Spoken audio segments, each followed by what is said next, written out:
বাংলাদেশ জাতীয়তাবাদী দল বিএনপি মোটামুটি ধরে নিয়েছে তারা ক্ষমতায় যাচ্ছে। এই নিয়ে তারা বিভিন্ন প্রকার চাপ দিচ্ছে সরকারের প্রতি নতুন নির্বাচনের জন্য। আজকে তারা একটা ঘোষণা দিয়েছে, নতুন কাউকে তারা দলে নেবে না। অর্থাৎ তারা তো ইতিমধ্যেই ক্ষমতাসীন হয়ে গেছে, নতুন কেউ হাইব্রিড নেতাদেরকে তারা দলে নেবে না।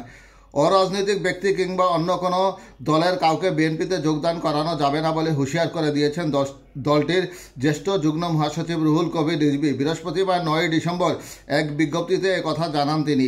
শুধু বিএনপি নয়, এর অঙ্গ সংগঠন ও সহযোগী সংগঠনে নতুন কাউকে অন্তর্ভুক্ত করা যাবে না বলে সাফ জানিয়ে দিয়েছে দলটি। বিজ্ঞপ্তিতে রিজভী বলেছেন, বিএনপির ওয়ার্ড থেকে জাতীয় পর্যায়ে এবং বিএনপির অঙ্গ সহযোগী সংগঠনের ওয়ার্ড থেকে কেন্দ্রীয় কমিটি পর্যন্ত কোনো স্তরের কমিটিতে অন্য কোনো রাজনৈতিক দলের নেতাকর্মী বা অরাজনৈতিক ব্যক্তিকে যোগদান করানো যাবে না।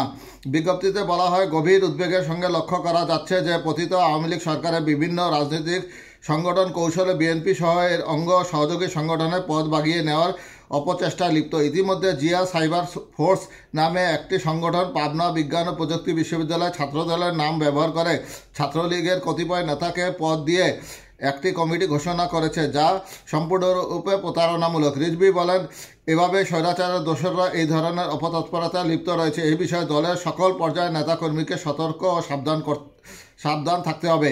এছাড়া আরও লক্ষ্য করা যাচ্ছে যে দলের প্রতিষ্ঠাতা চেয়ারম্যান জিয়াউর রহমান, চেয়ারপারসন বেগম খালেদা জিয়া এবং ভারপ্রাপ্ত চেয়ারম্যান তারেক রহমান ও জাতীয়তাবাদী নাম ব্যবহার করে বিভিন্ন ভুইফোড় সংগঠন বিভিন্ন অপতৎপরতা চালাচ্ছে। এরা বিএনপির কেউ নয় মর্মে ইতিপূর্বে দলের সিদ্ধান্ত জানানোর পরেও প্রতারক চক্রের লোকেরা উল্লেখিত নেতাদের ও দলের নাম ব্যবহার করে ভুয়া সংগঠন খুলে বসেছে। আমরা পুনরায় বিএনপি এবং এর সকল অঙ্গ সংগঠন ও সহযোগী সংগঠনের নেতাকর্মীদের উক্ত ভুয়া সংগঠনগুলোর জন্য উদ্বেগের সঙ্গে জানাচ্ছি।